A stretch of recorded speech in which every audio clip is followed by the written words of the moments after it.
انقدر سرد بود که دماغم میشکست، گوشم میشکست، از بس یخ میزد. مادر من خیلی تحصیل کرده بود و میگفت که شما کافی نیست اینجا زندگی کنید، برید بیرون، برید جای دیگه، انگلیسیتون بهتر میشه، فرانسه بخونید، دنیا بزرگه، برید جای دیگه. یه برادر داشتم توی مینیاپولیس، 1 سال از من زودتر رفته اونجا. من که رفتم با برادر وسطیمون، همه اونجا یه زمینه، یه اتاق داشتیم، هر 3 نفر توی اتاق بخوابیدیم. چون که میخواستم خیلی از ایران پول نیاد، سعی کردیم بریم کار بکنیم شبا.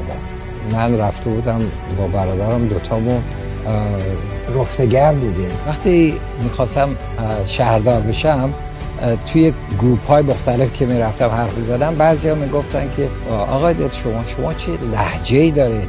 لهجه شیرازی دارید، چطوری میتونید شهردار ببینید بشید؟ از روز اول خودم رو اونجا دیدم. ایمیجینیشن این بود که من نشستم پشت میکروفون، جلو من نوشته میر دلشاد. از اون موقع همیشه اون فکر رو کردم، اونجا رو خودم دیدم. وقتی همچین کاری بکنید ایموشنالی خودتون رو میذارید اونجا، خودش میاد، خودش کم کم مردم کمکتون میکنن، کسای دیگه کمکتون میکنن.